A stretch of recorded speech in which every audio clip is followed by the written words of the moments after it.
Well, all right, guys, here we are once again. I wanted to do this video tonight real quick. I'm going to try to keep it short. I can't be long-winded, but I'm going to keep it short, okay? As you can tell from the title, the one-star Google review, it's coming. If you got a small business, if you got a medical practice, whatever the case may be, if you haven't gotten a one-star Google review, you haven't been in business or you haven't been in practice long enough. Because I promise you, the longer you're in business, the longer you got a medical practice, that one-star Google review, it's gonna happen, okay? So it's not a matter of if it happens, it's a matter of when. And then what do you do after that one-star Google review happens there on social media? So that's what I wanted to talk about today, about what we can control, what we cannot control. Start out with a funny story. Years ago, I want to say it's almost been about 10 years. I had to go to a conference, and it was in Austin, Texas, and I had to go for a weekend. And the thing about that was the hotel that I had to go to, I had to drive there, and it took about 4 hours, maybe. I can't even remember how long it took to drive from where I live. But I was getting there as the sun was going down, and I was getting hungry, and I knew that as soon as I checked in my room, I had to, get something to eat. And as I was checking in, I noticed some restaurants to the side there as I was going into the lobby to check in. So I quickly went up the stairs, put my stuff down, kind of freshened up a little bit, and I said, I'm gonna go downstairs, see what restaurants are open, what I can eat real quick. It was about 8:30, 9 o'clock. So the long story short is I ordered a medium pizza. I was by myself, so I didn't really need a large, but that little medium pizza cost me about $40, so it wasn't cheap. I wasn't expecting to be cheap. I mean, come on, you're eating at a hotel, okay? So I wasn't expecting cheap, but I wasn't expecting what I got in the box either. I went back to my room. It was one of the greasiest pizza I've ever had in my life, okay? I don't mind greasy stuff. I like to eat greasy burgers, cheeseburgers, fries, whatever the case may be. But man, the grease was just, dripping off this pizza. And the fact that I paid, $40 for it, I can't remember thinking I paid, $7 for a large, and it was much better pizza, if you know what I'm saying. So back in the day, I used to do that a lot. But man, to pay $40 for a greasy pizza, here's the thing about that. I did not take the time to write a one-star Google review. I don't do that. That's just not me. That's not the way I'm built. I just figured, I just assumed, I guess thought, if they sell enough of these nasty, greasy pizzas, eventually the word's going to get out. People are going to stop coming to this restaurant, and the restaurant's going to hurt themselves, and then they're going to eventually have to close because nobody wants a greasy pizza for $40. So I just, forgot about it, came back home, just forgot about it. But years later, about 4 years later, I had to go back again to that same hotel for another conference. And, I totally forgot about that experience because it was about 3-4 years later. And as I was checking in, guess what I noticed to my right? That same restaurant, okay? But guess what? I went in there just out of curiosity, and I looked around, and it looked different. I grabbed the menu, and the menu looked different. So the other thing that I noticed is I decided to look them up on social media, and guess what, guys? They were getting 5-star reviews, okay? So, in other words, they adapted, okay? There are some people that like greasy pizzas, I guess. So if I had taken the time, 20-30 minutes of my time that I will never get back to write a one-star review, I don't know that it would have mattered because that restaurant's still there. They're getting 5-star reviews, but they're there for a reason. It's because they adapted. Okay, they must have listened. They must have read those 1-star good reviews if they got a lot, and they made some changes. Okay, they took it serious and they made some changes. Another example that I could probably use, guys, in 1992, I'm aging myself again, a movie came out. And back in the day, there used to be these guys on TV that were movie critics. What they would do is they would watch 2-3 movies a week, and then they would have this show every week, and they would give their review on the movies, and they would rate the movies. This one particular movie they did not like, if I remember correctly, and I think they might have given it just like 3 out of 10 stars. So they didn't like it at all, and I guess they just could not handle the truth. Okay, so if you don't know what movie I'm talking about from that line, you might be living on a rock. Okay, it's A Few Good Men. Okay, Jack Nicklaus, come on, Tom Cruise, Demi Moore. Okay, Kevin Bacon, courtroom drama. What else could you ask for? Okay. And at the time, I was kind of playing around with the idea of joining the Marine Corps anyway. So I thought, why not? I'm going to go watch it. So I did watch it. And guys, that movie, I think while it was in the theaters, I must have watched it 5 times in the theaters. Okay. So I paid 5 times to watch it. And to this day, I have that movie memorized. Every part almost. And the funny story is I love that movie so much. It impacted me so much. There was a local theater close to my house that was doing a rendition or a little play of A Few Good Men, and I saw them on social media. They were looking for some actors to play some roles in the movie A Few Good Men. Okay, they wanted to do this thing on stage.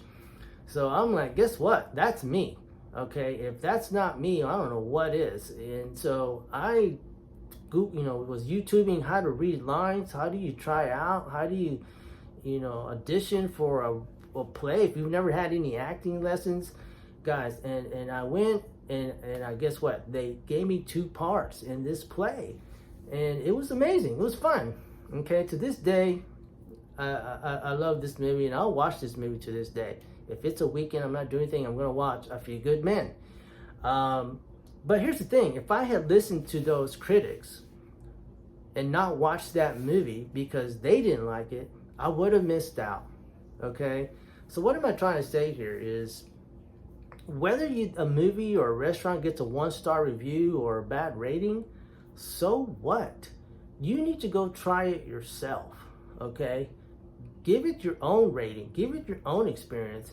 I don't like greasy pizzas, but there's people out there that do. Okay? I love A Few Good Men, courtroom dramas. There's probably people out there that don't like that movie. I loved it. Okay? So 1-star reviews, I don't know. I don't know how much weight those things really carry anymore. We do take it serious, don't get me wrong, but again, it's going to happen. So now what do you do when it does happen? I guess here's what I'm trying to say is 1-star reviews are going to happen for one reason. Maybe 1 or 2. Why? Why do people write 1-star Google reviews on social medias? Here's why. You can't control what people say or do on social media. You just can't. Okay, they're going to say what they want to say, do what they want to do. They don't care. It's social media. It's like they're not going to get hurt for it. Okay, there's no accountability, I guess. Don't think it's right, but people apparently think they can say what they want to say or do what they want to do. Can you imagine, doctors, business owners? Can you imagine if we could give our customers or our patients 1-star reviews? Okay, all right, so wake up. That's a fantasy. That's not going to ever happen. We're not going to give our patients or our customers 1-star reviews. Okay, that's not going to happen. Okay, but our customers and our patients can give your business, your practice 1-star reviews. All right. But you can't control what people say. You can't control what people do or say any more than what we could control the enemy when I was in Iraq. Okay. They were going to do what they wanted to do because they wanted to, hurt us. And we had to adapt to whatever the enemy was doing. We had to adapt, okay? Just like that restaurant in that hotel, just like us when we were in Iraq, we had to adapt. So basically, guys, what the Marine Corps and what great teams and great organizations, what they do to win, to succeed, to last, they adapt. They adapt to the situation, okay? You just got a 1-star Google review. What are you going to do now? So you can't control people, what to do, what to say on social media, but what can you control? Here's what you can control, guys. If you're the team leader, you can control the training. When I was a platoon sergeant and we went, and I was responsible for like 68 Marines, okay, we had to go to a very dangerous place. What could I control? The training that these Marines got before we went to that dangerous place. That I could control, okay? I can't control if they come back or not. I can't control whether or not they get hurt or not.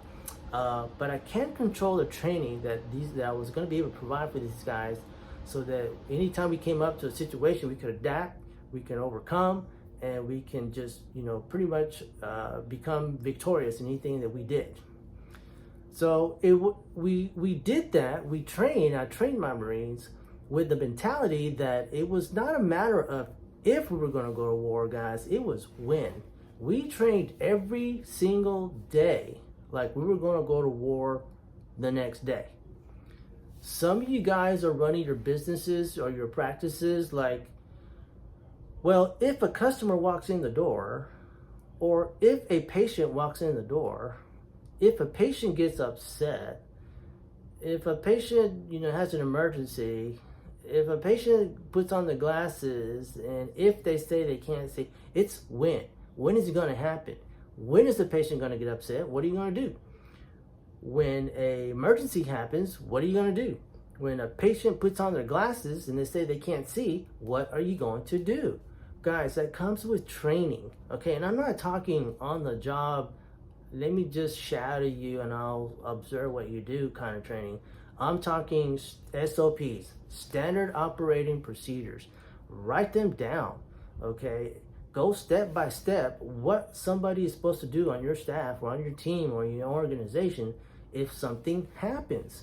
What do they do? Now, nothing's edged in stone.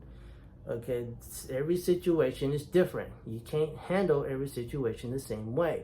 Okay, same thing with your customers, same thing with your patients. Okay, if you got more than one kid, you can't raise them the same way. Okay, same thing with your customers. You can't pretty much handle the situation the same way. Every patient is different. Every customer is different. So don't go with the attitude to work like if something's going to happen. It's just a matter of when.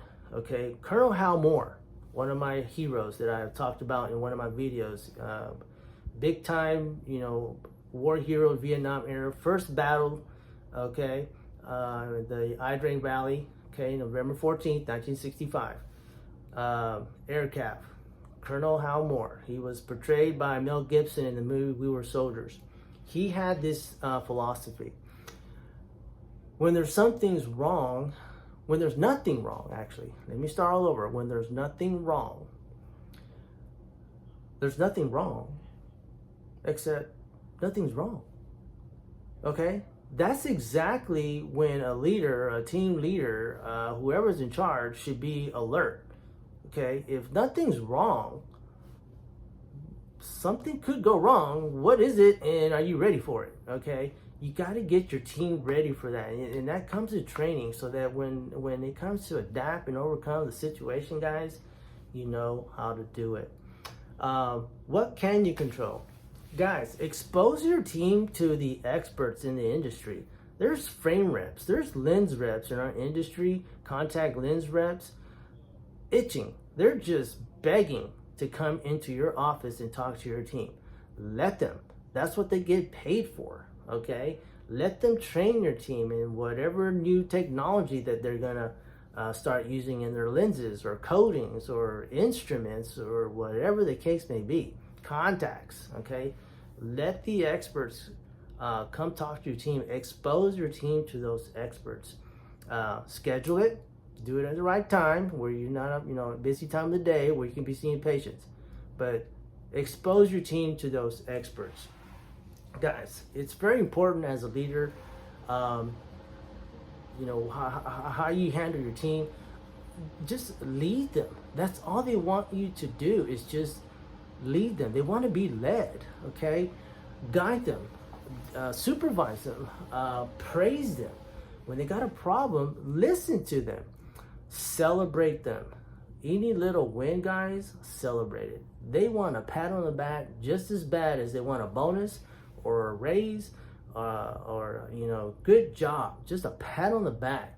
The littlest things, you'd be surprised. Okay, you don't trust me? You don't believe me? Do it tomorrow. Find somebody that did something right tomorrow at your office, pat them on the back, tell them, man, you did a good job. That was amazing what you just did. Good job. Keep it up. Okay? Watch, see what happens, okay, to that person. Provide the resources for your team, for your staff. That's what you can control, okay? Can't control what people do or say on social media, but man, you can control what kind of training your team needs to get. So when stuff happens, if you just do that training over and over and over, what we did in the Marine Corps, we did stuff 1,000 times. So by the time we did it, by the 1,000th time, whether it be charging into the front door of a house, whatever the case may be, that muscle memory, the body just did what it was supposed to do, because now the muscle memory took over, the training took over. There was no hesitation. Okay, you just did what you were supposed to do. Do that with your team. Do it for your team. Keep training them. Give them the resource they need, so when something happens, they'll know what to do. The muscle memory will kick in. Okay. So I can't stress enough. There's this saying that John C. Maxwell always says too. One of my biggest mentors. I love this guy. Biggest star when it comes to leadership, in my opinion. John C. Maxwell has a saying: if you're gonna get your team to do all this for you, guys, first give them a caring heart. Before you ask for a lending hand, give them a caring heart. Let them know that you care. Okay, listen to them, and be there for them. Support them. That's all they want, guys.